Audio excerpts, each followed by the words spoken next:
All right. Hi, I'm back. I'm back to read another story today. Miles isn't here with me. He's doing some schoolwork. I have a book to share. This book is a Berenstain Bear book, and it is called God Bless Our Home. I get to read this time.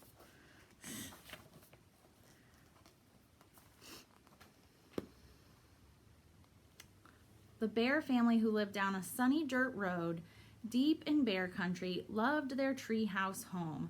They lived inside a great hollow old oak tree. They moved there when Brother Bear was little, from a cave way up in the mountains. That was before Honey or Sister Bear were ever born. This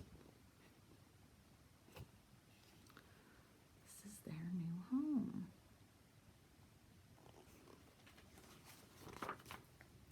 The first thing that Mama Bear did when they moved into their new home was hang a framed sampler on the wall. It says, "God bless our home."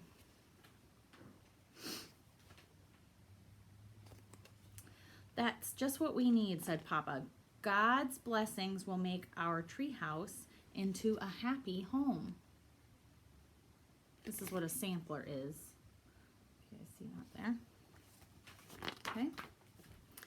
At first, the treehouse had just a living room with a kitchen downstairs and 2 bedrooms upstairs.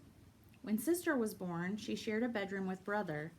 There was an attic nestled in the tree's thick upper branches, too. The attic soon filled up with Bear's extra stuff, their chests of old clothes, unused baby carriages, and old-fashioned record players and radios. The treehouse quickly started to seem a little cramped for a growing family. But then Papa set to work. Here's the attic, all full of all their stuff. There's their house. Okay. First, Papa dug a basement among the oak tree great roots that gave them plenty of room to store all their things. Later, he built a garage for their car right next to the house, but Papa soon began to use the garage for his workshop and began parking the car in the driveway again.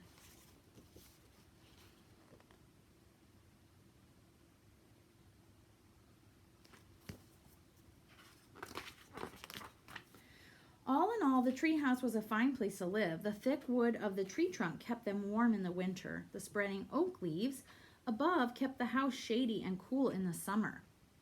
Brother and Sister loved to lie in bed in the evening and fall asleep to the sound of crickets and katydids in the branches outside. In the morning, they woke to the sounds of mockingbirds singing his copycat song at their open window.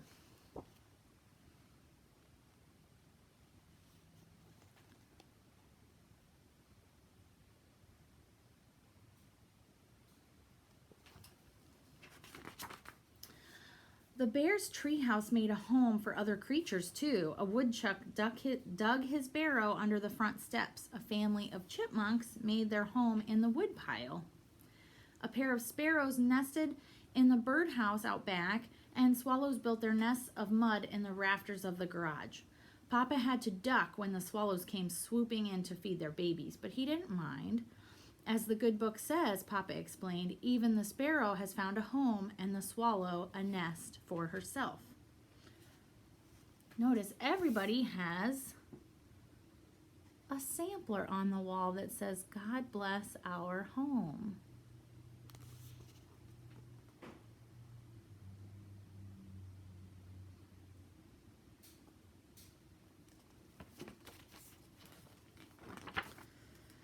The bear family was very happy in their tree house. It's true, it was a little small, and when baby Honey came along, it suddenly seemed even smaller.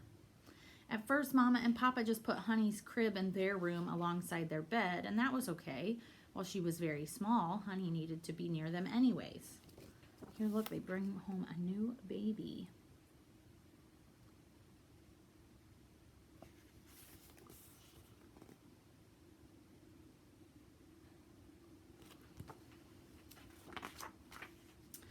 But when Honey started to grow, it wasn't so fine. She started climbing out of her crib in the middle of the night and crawling into bed with Mama and Papa.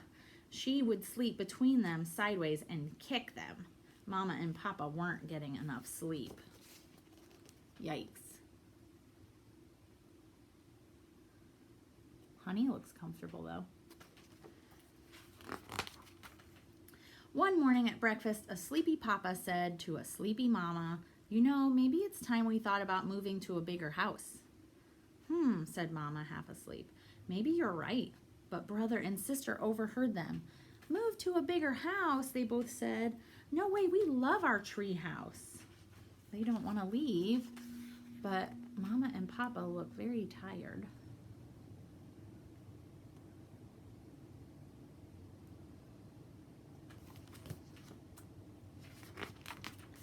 "We love it too," said Mama, "but I'm afraid it's getting too small for our growing family.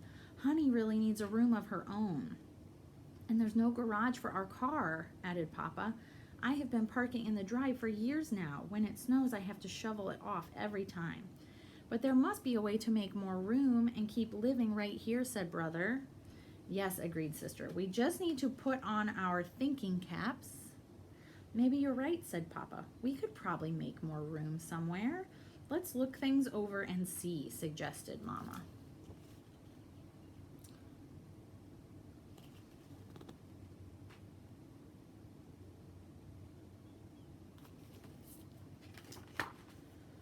So the family took a tour of the treehouse, inside and out, looking into every room, poking into every nook, and peering into every cranny. Papa got out his tape measure and made some notes. The family finished touring up in the attic. The bears found a lot of things up there that they hadn't seen in years. Maybe some of you have gone around your house in the last couple weeks and found some things that aren't being used anymore, or some rooms that need cleaned up. "Look," said Mama, "here's my old trumpet from the Bear Country High School marching band." She put it to her lips and blew a few notes. "I wonder if I can still play Carnival of Venice." She tried it out. Brother and sister put their hands over their ears. "Mama," they said, "please stop."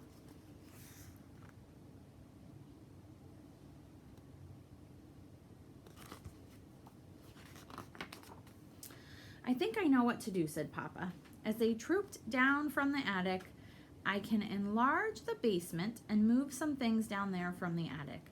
Then I can divide off part of the attic into a little room for Honey." That would work nicely," said Mama. "What about the car, though?" "Simple," said Papa. "I'll just build a shed onto the side of the garage and park it under there. That will keep the car out of the snow." "Yay!" yelled the cubs. "We can stay in our treehouse. God bless our home." So they have a plan.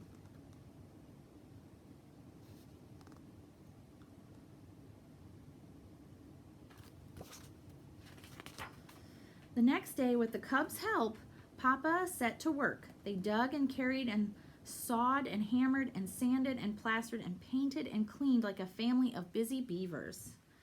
Finally, after many days of hard work, it was all finished. Honey had a room of her own, and the family car had a place to sleep at night. Here's all their hard work. How they work together like a family. And here is the finished product.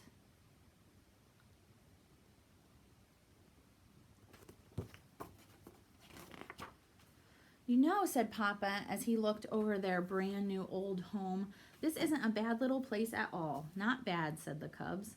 "It's the best little place in the whole world." "Yes," said Mama, "and above all, it is our home, our sweet home." She pointed to the old frame sampler on the wall. "May God always bless our happy home." All right. I picked this story because I know that Logan in our church is expecting maybe a new sibling soon, and I thought maybe he would like to hear this story. And I also thought maybe some kids are at home with their families and maybe they're doing some renovations or some cleaning up and getting rid of old things that we don't need anymore, since we have some time to work at home. So So I thought it might be kind of a cool idea this week if those of you who are listening to the story made a sign for your own home that says, God bless our home. So I think me and Natalie and Miles are going to do that this week and make a sign to put up in our house that says, God bless our home. I hope everybody has a good week. And maybe I'll try and find another book to read again later. I'll see you later. Bye.